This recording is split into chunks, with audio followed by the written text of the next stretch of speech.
sun rose over the valley of Elah, casting long shadows across the ground where two armies faced each other. On one side stood the Philistines, fierce and battle-hardened. On the other stood the army of Israel, silent and uneasy. For 40 days, the same terrible routine had repeated itself. Each morning and evening, a giant stepped forward from the Philistine camp. His name was Goliath. He was massive, towering over every man in Israel. His armor gleamed in the sunlight, heavy bronze covering his chest and legs. A spear like a weaver's beam rested in his hand. When he spoke, his voice thundered across the valley. "Choose a man to fight me," Goliath shouted. "If he defeats me, we will be your servants. But if I defeat him, you will serve us." Fear spread through the Israelite camp. Even King Saul, tall and strong himself, felt his courage fail. No one stepped forward. No one answered the challenge. Not far away, in the quiet hills of Bethlehem, a young shepherd named David was tending his father's sheep. He was the youngest of 8 sons, often overlooked, more familiar with fields and flocks than swords and shields. One day, his father Jesse called him. "Take this food to your brothers at the battlefield," Jesse said, "and bring back word of how they are doing." David obeyed.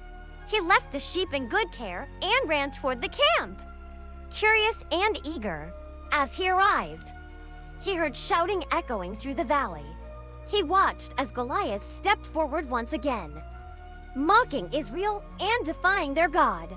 David was stunned. "Who is this man?" he asked, "that he should defy the armies of the living God?" The soldiers whispered among themselves, warning him of the giant's strength. But David's heart burned with faith, not fear, when his oldest brother heard him speaking. He grew angry. "Why are you even here?" His brother said, "You should be watching the sheep." But David did not argue. He kept asking questions, his confidence unshaken. Word soon reached King Saul, and David was brought before him. "You cannot fight this man," Saul said. "You are only a boy, and he has been a warrior since his youth." David looked at the king and spoke calmly. "When I was tending my father's sheep, a lion came and carried one away. I struck it and rescued the lamb. When a bear attacked, I did the same. The Lord who delivered me from the lion and the bear will deliver me from this Philistine." Saul looked at David, searching his face. Finally, he nodded. "Go," he said, "and may the Lord be with you."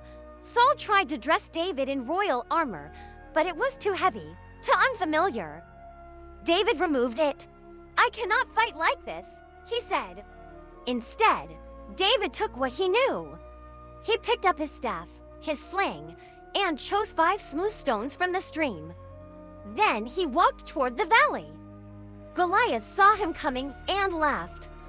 "Am I a dog," he roared, "that you come at me with sticks?" David stopped and looked up at the giant. His voice was steady. "You come against me with sword and spear," he said, "but I come against you in the name of the Lord Almighty. Today, the Lord will deliver you into my hands, and the whole world will know that there is a God in Israel." The giant charged. David ran forward, reached into his bag, and placed a stone in his sling. He swung it once, twice, then released. The stone flew through the air and struck Goliath in the forehead.